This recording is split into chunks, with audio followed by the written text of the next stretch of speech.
جو مطلب کوئی بھی پاکستان کا جو درد رکھنے والا نہیں کر سکتا. اس کے لیے میں آپ کو ایک نام لوں گا ابھی اور ان کو آپ کو تصویر دکھاؤں گا. یہ آپ تصویر دیکھیں, یہ NAD والوں نے ان کو ابھی پچھلے سال ہی لیجنڈری اور ان کو خراج تحسین پیش کیا ہے. ان کا نام ہے ولی جان. اس کے اوپر پوری کہانی میں الگ آپ کو بتاؤں گا, اور بس اتنا انٹرو دے دوں کہ یہ NAD والے جو ہے نا ان کو بہت اچھی طرح جانتے ہیں. یہ الیکٹریکل انجینئر ہیں اور انہوں نے بیش بہا خدمات انجام دی ہیں, جس کی پوری میں آپ کو بعد میں تیسرے والے ایپیسوڈ میں آپ کو بتاؤں گا. اور انہوں نے اس پاکستان کے لیے کیا خدمات انجام دی, جس پہ NAD نے تو دے دیا, NAD کو بھی شاید نہیں پتا ہوگا کہ انہوں نے کیا خدمات انجام دی. اور میرے حساب سے ان کو جو ہے نا کیا کہتے ہیں, جو سب سے اعلیٰ اعزاز ہو سکتا ہے وہ ان کو دیا جانا چاہیے کہ انہوں نے اس وقت کس چیز کی بنیاد کے اوپر وہ منع کیا اور اس کو ٹھکرایا, جس کو لیے یہ فرینک شمٹ کو لایا گیا پاکستان میں اور اس نے تباہی مچا کے دیا. وہ سال بھر رہا, پھر اس کے بعد جب اس نے تباہی مچا لی, سیمنز والوں کے سارے جو ان کا کچرا پڑا ہوا تھا سب یہاں پہ ٹھکانہ لگا دیا کہ اسی کے اندر کاسمیٹک سرجری کر کے وہ جو تھا اس کا جو کاٹ کباڑ پڑا ہوا تھا سب کچھ اس میں ٹھوک ٹھاک دیا اس نے. اور جو اصل کام کیا تھا وہ میں بعد میں آپ کو بتاؤں گا, وہ جو ولی جان صاحب کے ولی کس کے اندر میں آپ کو بتاؤں گا اس نے کیا کچھ ظلم ڈھائے اس نے.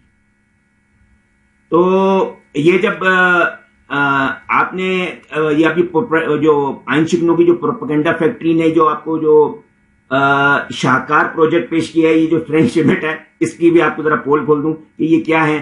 یہ جو تصویر والا شخص ہے نا, یہ بایو کیمسٹ ہے. کیا جناب, بایو کیمسٹ ہے.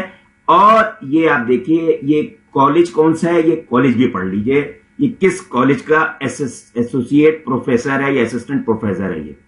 یہ آپ خود بھی دیکھ لیں, پڑھ لیں کہ یہ کیا ہے, اور یہ چل رہی ہے.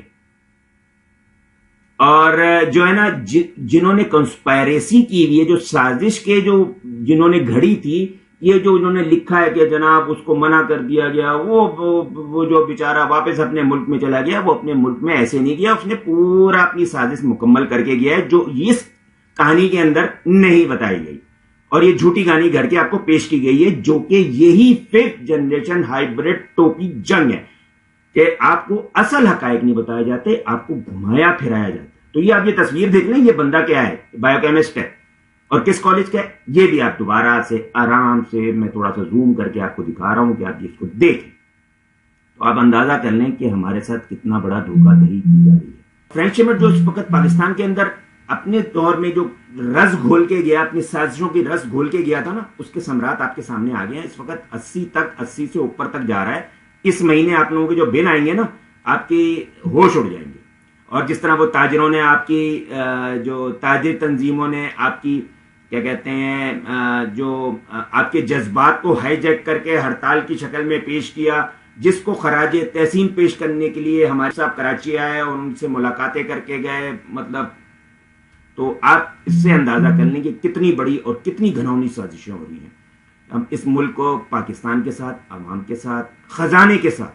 ایک بات اور بتا دوں کہ 10 روپے کی بجلی ہے, CPPAG جس کو آپ لوگ واڈا سمجھتے ہیں, اس کی 10 روپے کی بجلی ہے, اور کراچی کی 18 روپے کی بجلی پیداواری لاگت ہے. تو اب اندازہ کریں کہ کتنی بڑا گھپلا ہو رہا ہے.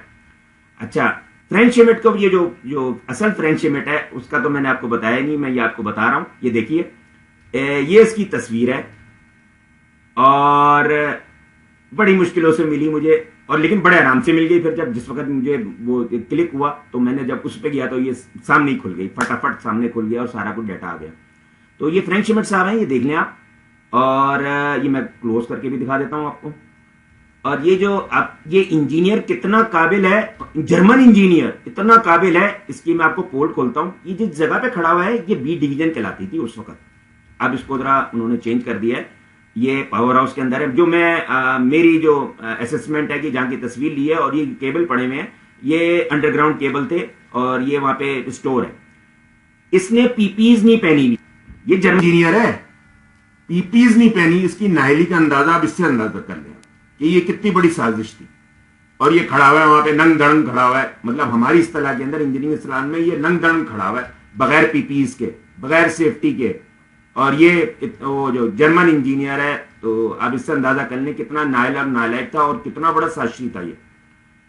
یہ جو ہے اس کے ہمارے پاکستان کے بعد مختلف ملکوں میں لے کے جایا گیا اور وہاں پہ یہ تھرڈ ورلڈ کنٹری کے اندر یہ ڈرامے بازیاں کرتے رہتے ہیں. تھرڈ ورلڈ کنٹری میں ابھی اس کے بعد پھر یہ افریقہ گئے ہیں, پھر کچھ ہے, اب تو کافی میرے خیال سے ایج ہو گئی ہے ان کی. لیکن یہ کہ اس وقت یہ اپنی بیوی کے ساتھ ہمارے پاکستان کے اندر جو کچھ بھی ڈرامے کر رہے تھے وہ سب جو ہے نا سب دیکھ رہے تھے لیکن خاموش تھے اور آپ کو کچھ نہیں بتا رہے. یہ تصویر آپ دیکھ لیں, یہ ہے فرینڈ شپ. نہ آپ کو میڈیا نے بتایا, اتنا میڈیا پریپیئر میڈیا نے کتنی بڑی سازش کی, آج تک آپ کو نہیں بتایا کہ فرینڈ شپ ہے کون. اور یہ پوسٹ غلط جا رہی ہے, یہ پوسٹ غلط آ رہی ہے, آپ کو کبھی کسی نے نہیں بتایا ہوگا. یہ میں پہلی دفعہ آپ کے سامنے انکشاف کر رہا ہوں. برائے کرام اپنے ملک اور اپنی ایمان کا خود دفاع کریں, ورنہ کتی تو چوروں سے ملی ہوئی ہے. بہت شکریہ جناب, انیل ممتاز عرض کر رہا ہوں. اور اب تیسری ایپیسوڈ آپ دیکھیے گا, میں جس میں آپ کو ولی جان صاحب جو ہیں وہ پاکستان کے لیے انہوں نے جو خدمات انجام دی ہیں اس کے متعلق بتاؤں گا. بہت شکریہ جناب. انیل ممتاز کو یاد رکھیے گا. اور پاکستان کے لیے جتنی بھی اچھا ایک بات مجھے ہر کوئی بولتا ہے یار آپ شور کرتے ہو, یہ پاکستان تو رہنے کی جگہ نہیں ہے, تو پاکستان یہ دنیا رہنے کی جگہ. بھائی جان دنیا جو ہے نا یہ جنت بنا کے نہیں بھیجی اللہ تعالیٰ نے آپ کے لیے, سمجھ میں آ گئی نا. یہاں پہ آپ کو آزمائش کے لیے بھیجا ہے, تو یہاں پہ آزمائشیں لی جا رہی ہیں. یہ جنت بنا کے نہیں بھیجی گئی, جنت میں آپ کو نہیں بھیجا گیا. جنت اور دوزخ بعد میں رکھا گیا آپ کے لیے, تو آپ کے لیے آزمائشیں ہیں, اس میں آپ نے پورا اترنا ہے. اب کسی کو اب نہ ٹوپیوں میں آئے, نہ کسی کو آئندہ کسی کو کے ساتھ یہ جو محبت بتانا اور جو محنت کر رہا ہو اور جو کسی کے مطلب جو جہاد کر رہا ہو اس کے سامنے کبھی ایسی گندی اور گھٹیا بات مت کیجیے گا. مجھے بڑا افسوس ہوتا ہے جب یہ لوگ کہتے ہیں یار یہ رہنے کی جگہ. ابے بھائی یہ آزمائش کی جگہ ہے آپ کے لیے. وہ یہاں پہ گارڈن نہیں بنا کے بھیجا. آپ نے آزمائش میں پورا اترنا ہے, نہیں اترنا ہے یہ آپ کے اوپر ہے, اللہ تعالیٰ نے چھوڑا ہوا. تو اللہ تعالیٰ کی جو احکامات اور اس کی جو تعلیمات اور اس کے جو اس نے جس کے لیے بھیجا ہے وہ آپ پورا کریں. آزمائش کے لیے بھیجا ہے آپ کو, یہاں پہ وہ جنت میں نہیں بھیجا تھا آپ کو. بہت شکریہ جناب. انیل ممتاز.